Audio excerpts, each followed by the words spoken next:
let's talk about what makes The Incredibles so darn, well, incredible. Welcome back to the channel where we take basic storytelling and screenwriting principles and discuss how they apply to some of our favorite films. And today, we've got a treat for you. We're going to be talking about a superhero project that stands the test of time even after 20 freaking years. So kick back, grab yourself a bucket of popcorn, and let's discuss what makes The Incredibles so fantastic. You thought I was going to go for the pun again, didn't you? I digress. From frame one, we can tell that this isn't going to be a normal superhero blockbuster movie, even though the definition for a normal superhero project has changed drastically over the last 2 decades. You see, at the time of the release of The Incredibles, the first Spider-Man movie had just launched. The Fox X-Men universe was still in its infancy, so up to this point, we really only had the Superman and Batman movies of years prior to base our sense of superhero normalcy off of. The MCU hadn't gotten off the ground, the Dark Knight trilogy didn't exist, and so the age of superhero cinema as we know it was just a pipe dream. This is all to say that The Incredibles was so far ahead of its time, and we can see that from the literal first second of the movie when our heroes are giving interviews.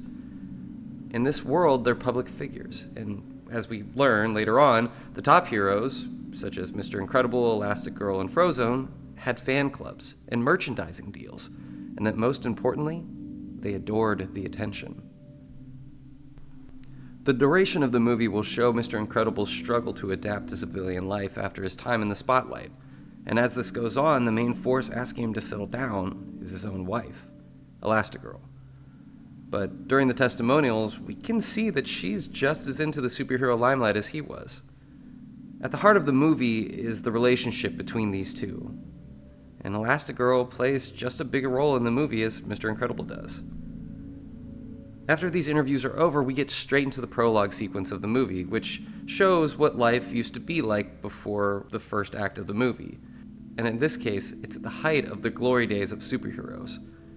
We get to see Mr. Incredible in action. He's fully fledged superhero, saving cats out of trees and stopping bank robbers. It's here where we meet Buddy, who is being set up as a vital plant for the current day portion of the story. We get to learn that he's one of Mr. Incredible's biggest fans, and that he's obsessive and committed to being a part of Mr. Incredible's endeavors at an unhealthy level. Mr. Incredible responds in the same way that any reasonable adult should, which is to keep him out of danger, even if he's a bit harsh in doing so. Mr. Incredible's words to Buddy are further reinforced when he and Elastigirl have their moment on the roof. We learn that he works alone, which will become just one of the overall internal conflicts that Mr. Incredible faces, and will inform his character growth as the story progresses.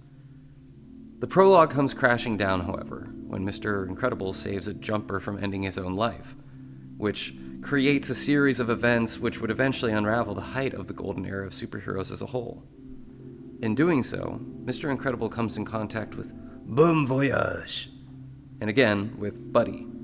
And it's here we get to see a few key details about Buddy during this scene. First, we learn that he's a brilliant inventor, and even as a small child, he created a set of rocket boots. We also get to see some glimpses into his ego and vanity. Buddy checks his reflection in the bank vault door, which he seems much larger than life. We find out later that he actually misremembers this entire event, but I'm getting ahead of myself. After this whole fiasco, we get into the main theme of the movie, which is articulated at Bob and Helen's wedding, or as we know them at this point, Mr. Incredible and Elastigirl. It's here where Helen tells Bob that if this is going to work, he has to be more than Mr. Incredible.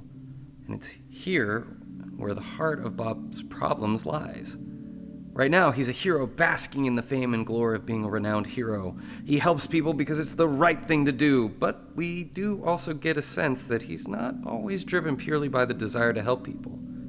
He knows it's the right thing to do, and we're not saying that Mr. Incredible doesn't care about helping people, just that there's also a bit of rush that comes along with it. An adventure that he craves, and will continue to crave much later in life. In this universe, superheroes slowly begin to get sued for the various failings on the job, and the government, realizing that there's a problem, starts quietly placing them into hiding, which is the end of the prologue sequence and the beginning of the exposition phase, which is where we learn what Bob's life looks like now.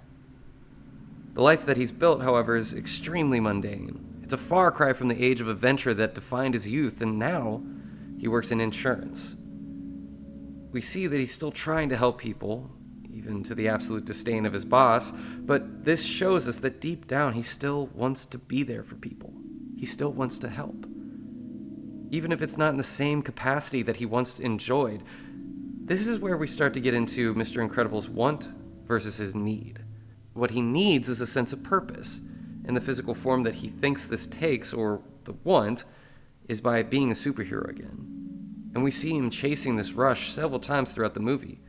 We also get to meet the family, and we get a glimpse of the struggles that each of them are dealing with, and are going to continue dealing with throughout the film. This movie is fantastic at giving each of these characters their time to shine, and saddling them with compelling challenges and character flaws to overcome.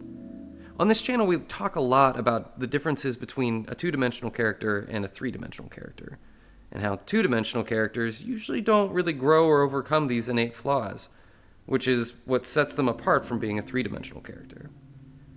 There's a case to be made, however, that in this movie, each of the four main family members are all three-dimensional characters, because they all overcome some sort of integral character challenge and grow as an individual. Dash is probably the least well-developed of the main four, and if any of them are still two-dimensional characters by the end of the story, it's probably him. But the fact that this is even up for debate is just a testament to how great this story is, with the absolute incredible writing that went behind it. Pun absolutely intended, by the way. Definitely brought that back. When we meet the kids, we learn about their challenges. Dash is an antsy, restless, and very competitive boy, which is embodied in his super speed.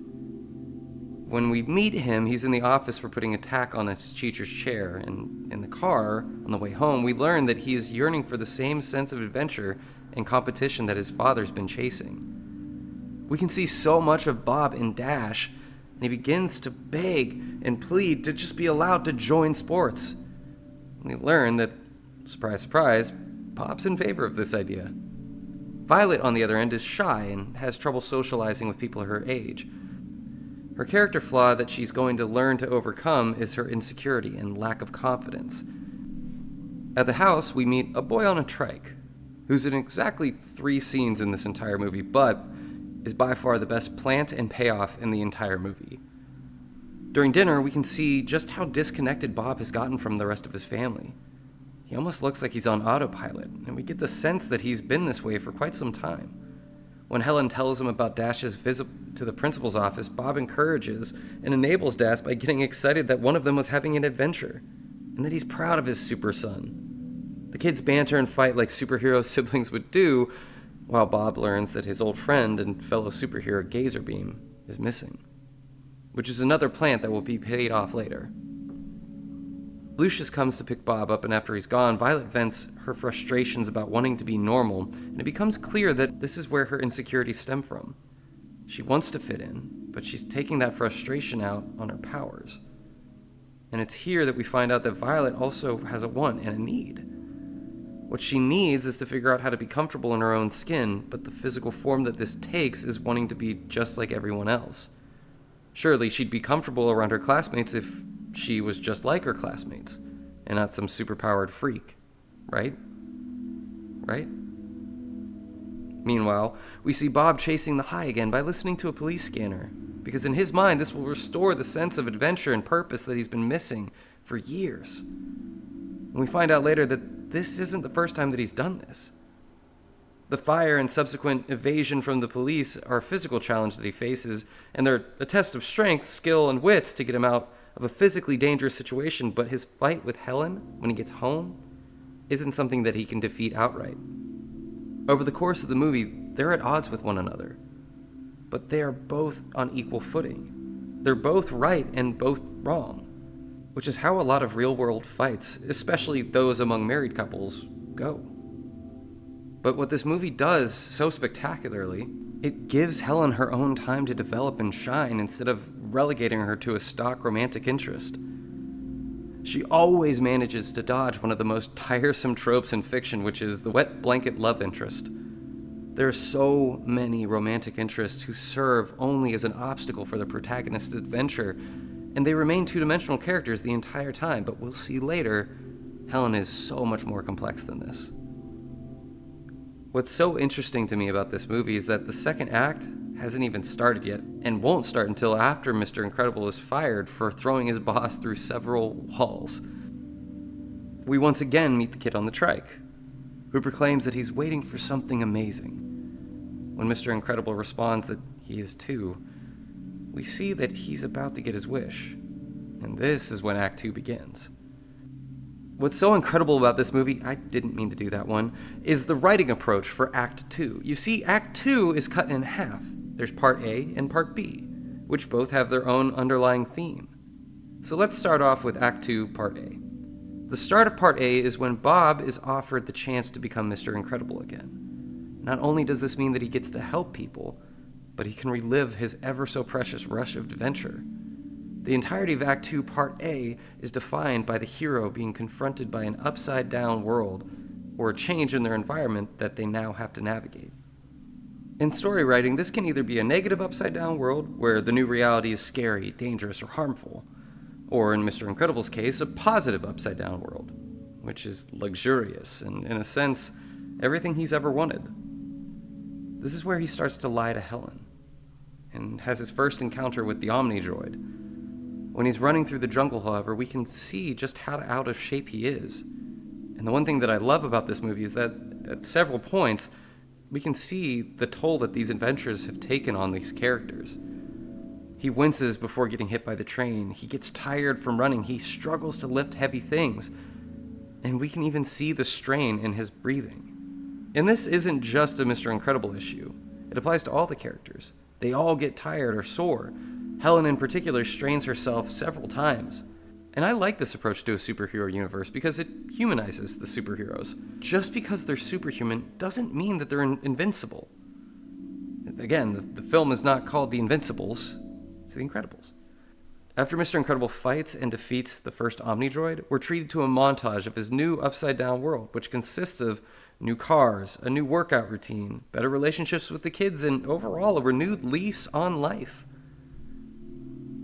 After the montage, we meet one of my favorite two-dimensional characters of the entire story, Edna No Capes Mode, the eccentric fashion designer who has created the best superhero suits of the old days. Since she never faces any sort of personal arc, however, she still remains a two-dimensional character, even though I so want her to. But Edna sets up one of the most pivotal plans in the movie, which is the danger of capes. But we'll get back to that. We also learn that Edna, too, has been craving a return to the glory days, and is searching for any excuse to make up a new set of superhero suits, so she jumps at the opportunity.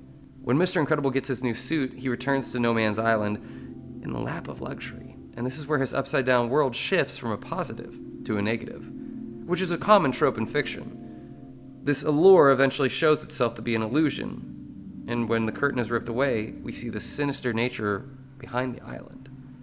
Buddy returns in the form of Syndrome, the angry, bitter weapons manufacturer who has been hunting Mr. Incredible for years.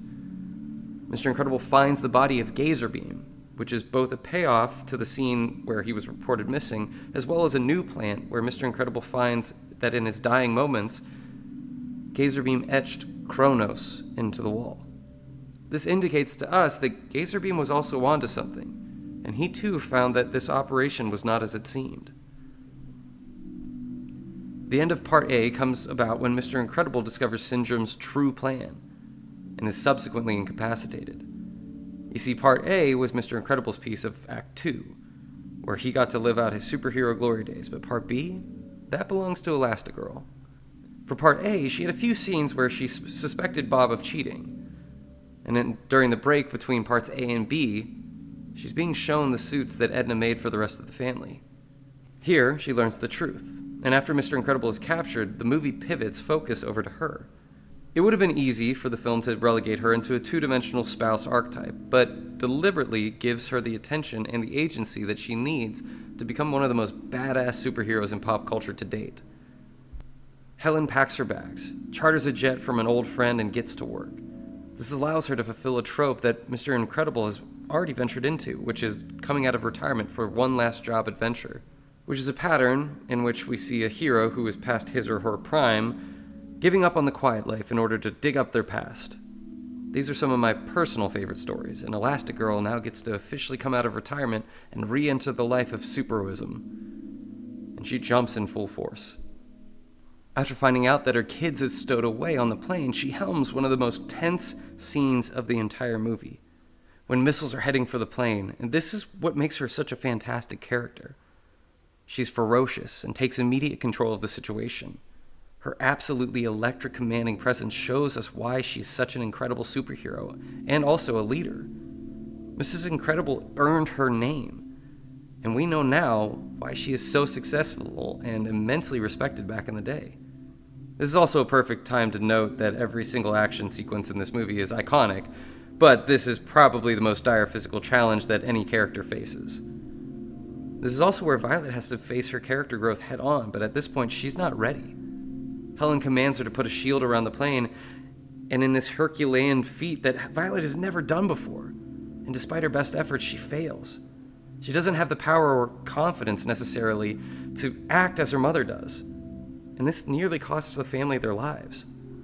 Where Helen knows exactly what to do and has the ferocity to act without an ounce of hesitation, Violet and Dash have never been in combat before.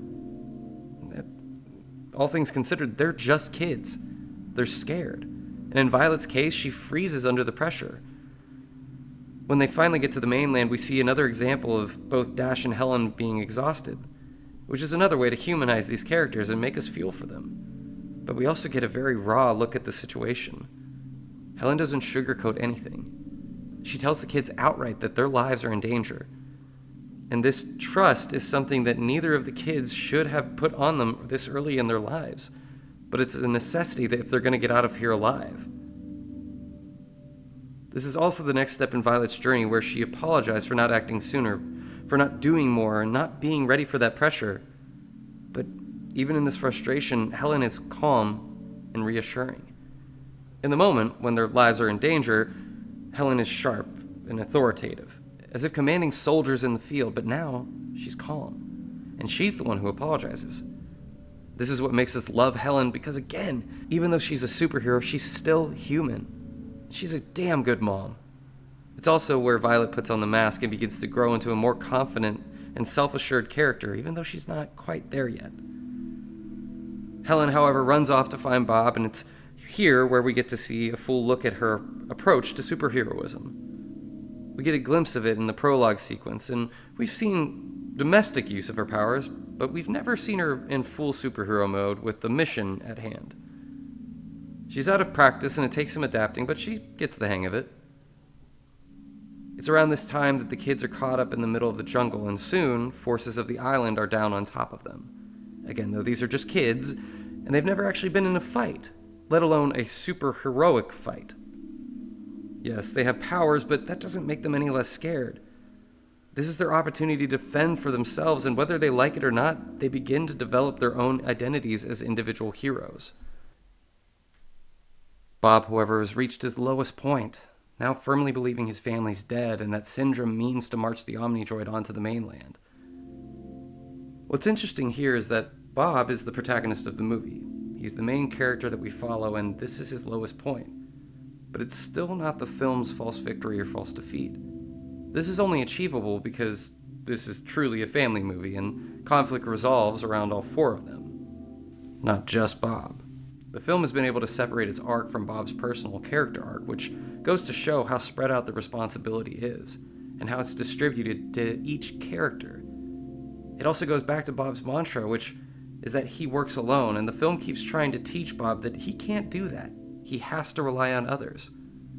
The weight of the film is spread among all four protagonists, even though Bob keeps trying to keep it all to himself. When Helen arrives, she incapacitates Mirage, and the two are reunited. She achieves her goal, but they soon find out that the children are now in danger, throwing a wrench in their plans and showing us that how they adapt to new situations. The kids, however, despite their hesitation, are doing rather well for themselves given the circumstances, and their physical challenges are being split into two halves yet again, Dash's half and Violet's half. Dash's race against the soldiers is one of the most thoroughly entertaining action sequences of this entire film. It's made so energetic and vibrant because of Dash's personality. At first, he's scared, as he should be. He's a kid being hunted by violent adults who mean to do him harm. He's clumsy and scrambling, just trying to survive, but as he goes on, however, he starts to figure out that he's actually pretty formidable. For the first time in his life, he finally gets to cut loose, and as the chase goes on, he realizes this. You see, until now, he's been stagnant and antsy, only being able to push his limits with petty pranks and small outbursts. He's been bored, but now he gets to take away all of the limitations and see what he's truly capable of. For him, this is invigorating. It's the sport he always wanted to play. It's the competition that he's never been allowed to have, and now he gets to do all of it, and he's going to win. After ducking and weaving and dodging and evading, he gets into a boxing match with one of the soldiers, and usually when an adult wants to punch a child, this is scary. But when the kid can move at the speed of sound and throw 1,000 punches per minute, well, now Dash is getting the rush that he spent the whole movie searching for, and that his father has spent the whole film chasing as well. When Dash lands on the ground, he starts to get it. And when he accidentally learns that he can run on water, the little laugh that he gives us says it all. Also, how many of us wouldn't have this exact same reaction if we learned that we could do the same thing, especially at his age? This physical challenge scratches every competitive itch that Dash has been fighting for, and this is his highest point. Violet's half of the physical challenge, however, relies on her quiet, introverted nature. While Dash leads a bombastic chase across the island, Violet operates in the shadows, using her invisibility to her advantage. She's still not as confident as she will become later on, but she's learning. And the two halves converge when Dash returns and the kids reunite. Now they're starting to figure out their synergy as siblings. They know each other better than anyone, but up until now, we've only seen them fighting with each other. Now they rampage across the island in a makeshift hamster ball until they reunite with their parents and the four are finally brought back together. Now again, we talked about Violet and Dash's synergy, but compared to Mom and Dad, their synergy is just the beginning. It's strange to imagine that our families and parents specifically had entire lives before us, with memories and experiences from long before we were even a thought. And Violet and Dash get a front row seat to who their parents used to be. This is Mr. Incredible and Elastigirl. And though the kids have heard stories, seeing their parents in action is breathtaking. Despite the rampant action and the high-octane rush, this actually leads to the false victory or false defeat when Syndrome arrives. He's able to catch them off guard and imprison the four of them, which leads us to the lowest point in the story, and subsequently the end of Act 2. His plan is to feign being a superhero in place of real heroes, and then sell his inventions so that everyone can be super, and in doing so, he would eradicate the heroes as a concept by leveling the playing field. This is actually a sentiment shared by Dash in the beginning of the movie, how if everyone was special, then in turn no one would be. And the fact that this is mirrored by one of the heroes shows that Syndrome and Dash are, to some degree, on the same wavelength. After Syndrome leaves, Bob apologizes to the family, which almost completes his character arc, but there's one scene later on that solidifies his growth. Here, he says his family was his greatest adventure, and he almost missed it, which goes directly back to his want compared to his need. He thought he needed hero work in order to feel important, in order to have that rush of adventure and the sense of accomplishment. But what he needed to learn is that adventures can be small. Bob needed to understand what was really important, and Helen, conversely, also used to be this bombastic in the day. After they escape, they take a rocket to the mainland and crash the RV, leading us to the culmination of the emotional arc. One more time, Bob tries to do this alone, but it's not because he's trying to be some famous superhero, it's because he can't bear the thought of losing his family again. Now Helen understands. In this argument, both of their character growths are fully complete. Bob is ready to let go of the superhero life, and he's only here out of a sense of duty and the responsibility to protect the city. This is the first time Bob has acted as a superhero without needing it in order to feed his own sense of purpose, because being a superhero is no longer his purpose.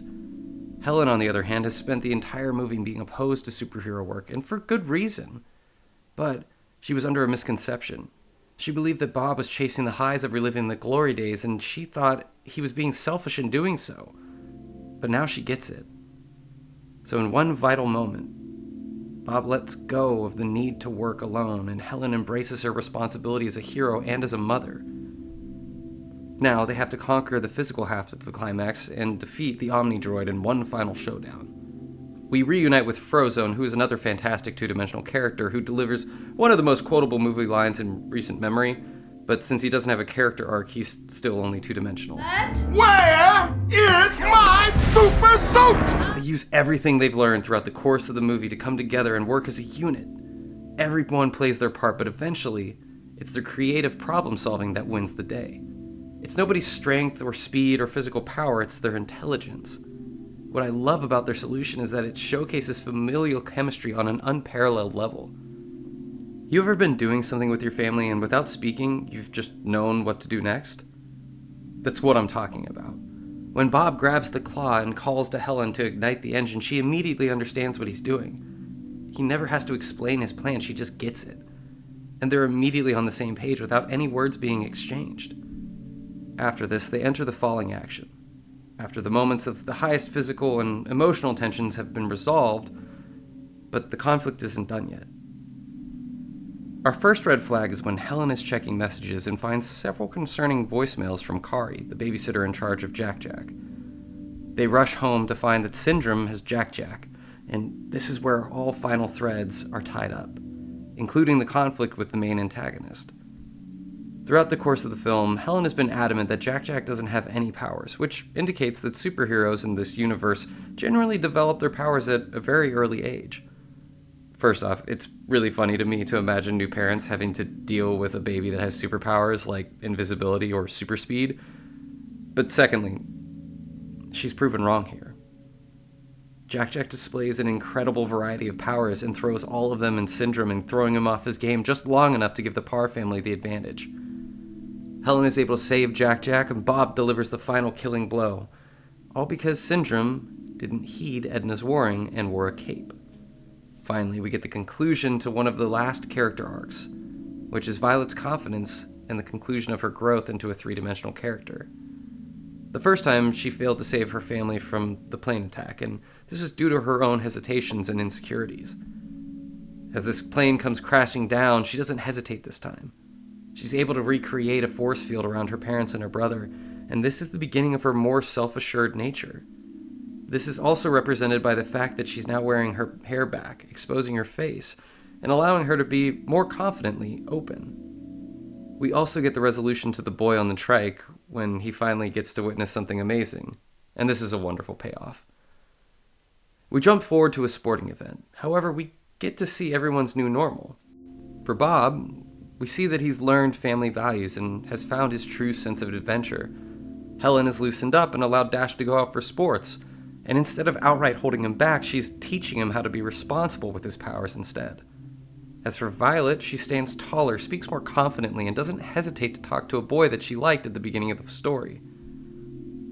Before, she was too shy to be even visible in front of Tony, but now she asks him out. And we all know that even if he turns her down, she's gonna be alright.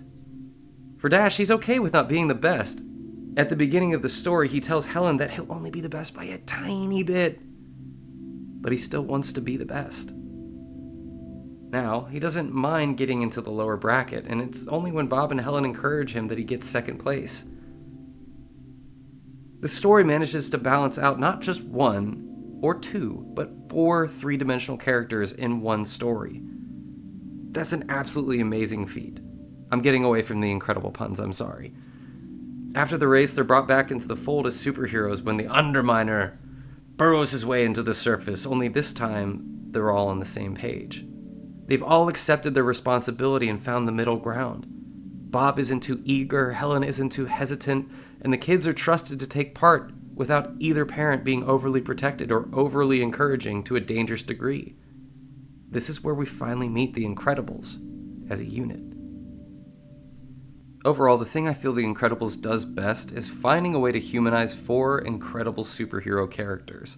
By figuring out how to make every one of the main 4 a three-dimensional character, it's able to make the family feel much more fleshed out than a lot of other fictional family units. By showing these characters tired or sore or strained, they feel relatable.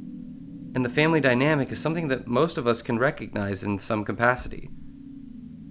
You see, in a family, we're all individuals going through our own experiences, but when push comes to shove, or a scornful evil genius threatens humanity with Doc Ock bowling balls, we come together, and we find a way to work through it together. The themes are human and relatable, and this unique blend of a family drama mixed with a superhero movie will continue to be one of my all-time favorites for years to come, no matter how old I or it get.